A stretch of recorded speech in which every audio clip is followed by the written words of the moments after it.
Hi friends, எல்லோரும் எப்படி இருக்கீங்க? இன்றைக்கி மட்டன் கிரேவி எப்படி பண்ணுறதுன்னு பார்க்கலாம் வாங்க.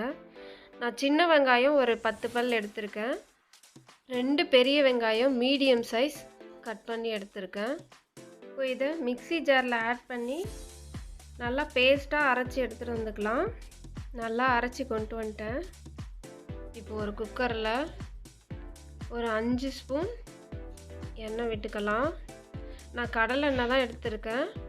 எண்ணெய் காஞ்சதுக்கப்புறமா இதில் தாளிப்புக்காக ஒரு கல்பாசி, 4 கிராம்பு, 2 சின்ன துண்டு பட்டை.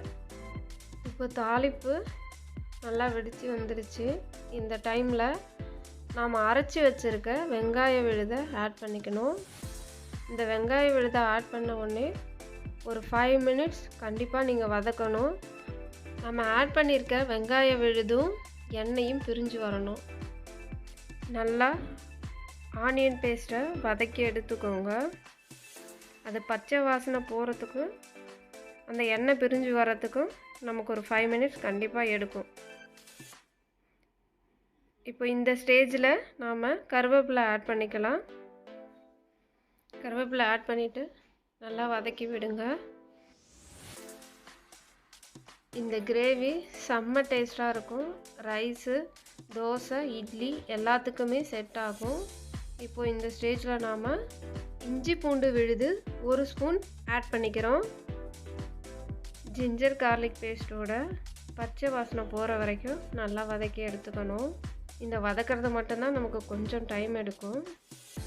இப்போது இந்த ஸ்டேஜில் ஒரு மீடியம் சைஸ் தக்காளி நல்லா கட் பண்ணி ஆட் பண்ணிக்கோங்க. ஆட் பண்ணிவிட்டு ஒரு 2 மினிட்ஸ் நல்லா வதக்கி விட்டுக்கோங்க. இந்த ஸ்டேஜில் 1/4 டீஸ்பூன் மஞ்சத்தூள் ஆட் பண்ணிக்கோங்க. அதை நல்லா கிளறி விடுங்க. அதோட பச்சை வாசனை போகணும். அது வரைக்கும் நம்ம கிளறி விடணும். இப்போது நான் 1/2 kg மட்டன் மஞ்சத்தூள் போட்டு நல்லா கழுவி வச்சுருக்கேன். அதை இதோட ஆட் பண்ணிக்கலாம். மட்டன் போட்டு ஒரு 1 மினிட் வதக்கினா போதும். ஏன்னா நம்ம விசில் விட போகிறோம். அதுலேயே நமக்கு நல்லா வதங்கி வந்துடும். மட்டனை அந்த விழுதுகளோட நல்லா ஆட் பண்ணி விடுங்க. நல்லா மிக்ஸ் ஆகணும். நல்லா கிளறி விடுங்க. ஒரு 1 மினிட் இருந்தால் போதும். ஜாஸ்தி இருக்கணும்னு அவசியம் இல்லை. இப்போ இந்த ஸ்டேஜில் நாம் 1/2 ஸ்பூன் குழம்பு மிளகாய்த்தூள் ஆட் பண்ணிக்கிறோம். இது வீட்டில் அரைச்ச மிளகாய்த்தூள். இது கொஞ்சம் காரமாக இருக்கும். அதனால் நான் 1/2 ஸ்பூன் தான் ஆட் பண்ணியிருக்கேன். அதுவே கரெக்டாக இருந்தது இந்த 1/2 kg மட்டனுக்கு. இப்போ நல்லா கிளறி விட்டுக்கோங்க. அது நல்லா மிக்ஸ் ஆகணும் அந்த மட்டனோட. இந்த ஸ்டேஜில் நம்ம இப்போது உப்பு 1 ஸ்பூன் அளவுக்கு ஆட் பண்ணிக்கலாம். இந்த அளவு கரெக்டாக இருந்தது. இந்த 1/2 kg மட்டனுக்கு நான் சொல்கிற எல்லா அளவுமே பர்ஃபெக்டாக இருந்தது. இப்போ நம்ம 1/2 லிட்டர் தண்ணி ஆட் பண்ணிக்கலாம்.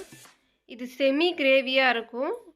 உங்களுக்கு சப்போஸ் இன்னும் கொஞ்சம் தண்ணியாக வேணும் அப்படின்னா நீங்கள் எக்ஸ்ட்ரா தண்ணி கூட ஆட் பண்ணிக்கலாம். இப்போ நான் குக்கரை மூடி வச்சு 7 விசில் விட்டு எடுத்துக்கிட்டேன்.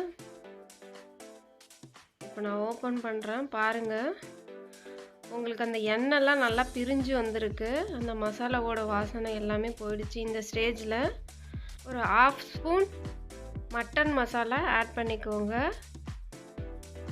1/2 ஸ்பூன் பெப்பர். எப்போவுமே இது ரெண்டுமே லாஸ்ட்டாக தான் ஆட் பண்ணணும்.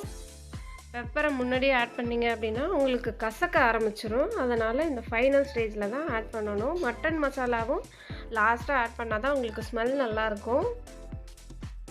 இப்போது ஒரு கைப்பிடி அளவுக்கு கொத்தமல்லி கட் பண்ணி ஆட் பண்ணிக்கோங்க.